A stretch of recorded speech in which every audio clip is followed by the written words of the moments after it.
Conceitos em ciências. Eletromagnetismo.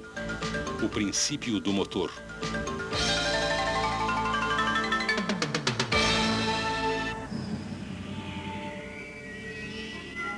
O ano é 2010.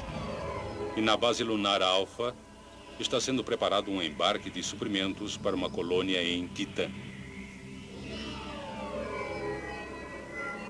Os suprimentos foram carregados em uma cápsula especial que está entre um par de trilhos. Um computador liga uma chave e acelera uma cápsula rapidamente ao longo dos trilhos. A força que acelera a cápsula foi observada pela primeira vez pelo físico francês André Ampère em 1820. Ele observou que quando as correntes de dois condutores paralelos eram no mesmo sentido, os condutores se atraíam. Mas quando as correntes eram em sentidos opostos, os condutores se repeliam. Ampère concluiu que os campos magnéticos ao redor dos fios criavam forças de atração e repulsão. A regra da mão esquerda para o condutor prevê o sentido do campo ao redor de cada fio.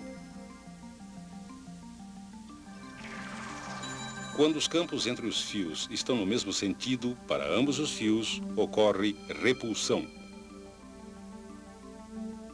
Essa repulsão é similar ao que ocorre quando dois ímãs em forma de barra são colocados lado a lado, de maneira que o campo de um ímã esteja no mesmo sentido que o campo do outro.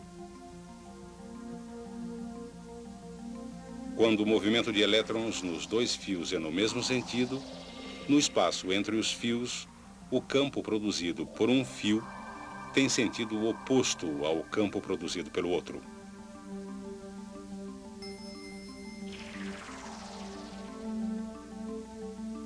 O resultado é que os fios se atraem.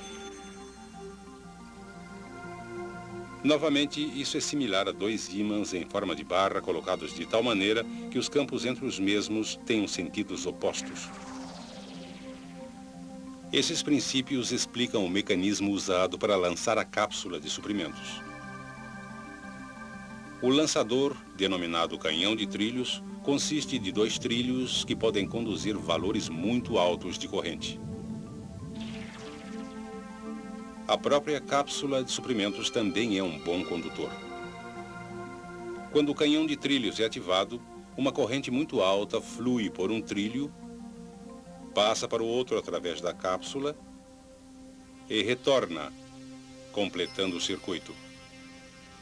Devido aos campos que interagem, existe uma grande força tentando separar os trilhos, mas eles são fixados com segurança e não podem se mover. O campo produzido pela corrente que passa através da cápsula fica no mesmo sentido que o campo entre os trilhos. Isso resulta em uma força repulsiva que empurra a cápsula. E como a cápsula não é fixa, a força que atua na mesma pode impulsioná-la ao longo dos trilhos a uma velocidade cada vez maior.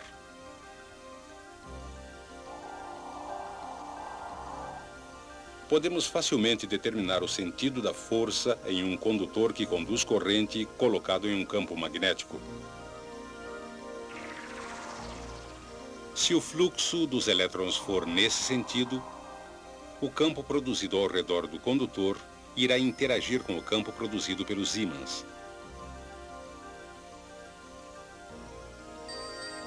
Como os dois campos estão no mesmo sentido acima do condutor, o condutor é repelido para baixo. Se o sentido do fluxo dos elétrons for invertido, o campo ao redor do condutor também inverte. Os campos estão agora no mesmo sentido abaixo do condutor, e o condutor é repelido para cima. Chamamos este efeito de o princípio do motor. O princípio do motor é uma das aplicações mais importantes da descoberta do eletromagnetismo por Hans Christian Ørsted.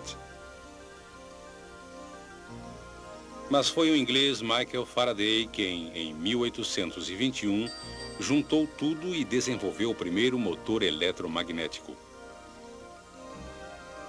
O princípio do motor diz que, se um condutor que conduz corrente for colocado em um campo magnético externo, ele será submetido a uma força que é perpendicular tanto ao sentido do movimento dos elétrons como ao campo magnético externo.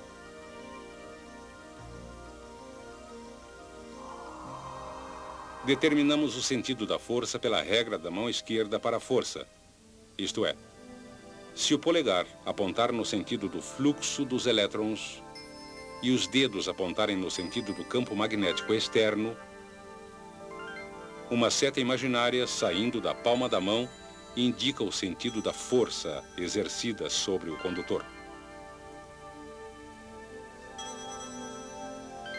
Se a corrente for invertida, o polegar aponta no sentido do fluxo dos elétrons, os dedos apontam no sentido do campo magnético externo e a palma indica o sentido da força exercida no fio. Neste caso, para baixo. O princípio do motor recebeu esse nome porque sua primeira aplicação foi no projeto de motores elétricos. Uma espira de fio levando uma corrente é colocada entre polos magnéticos. Se aplicarmos a regra da mão esquerda para a força, neste lado da espira, de maneira que o polegar indique o sentido do movimento dos elétrons e os dedos indiquem o sentido do campo magnético externo, a força no condutor será para cima, conforme indicado pela palma da mão. Quando a regra da mão esquerda para a força é aplicada ao outro lado, a palma da mão indica uma força para baixo. Essas duas forças farão com que a espira gire ao redor de um eixo, até que a espira esteja vertical. Se ele girar passando a vertical, essas mesmas forças irão interromper a rotação e retornar a espira à posição vertical.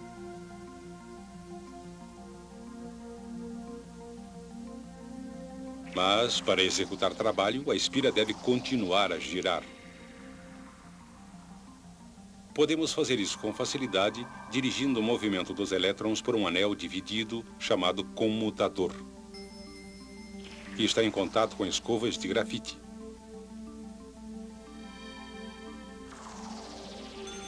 Inicialmente, o movimento de elétrons é no mesmo sentido, como indicado anteriormente, e a espira gira como antes.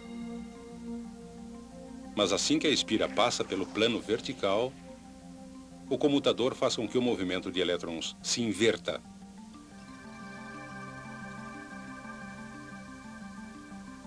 E isto inverte o sentido das forças nos lados da espira, fazendo a espira continuar a girar.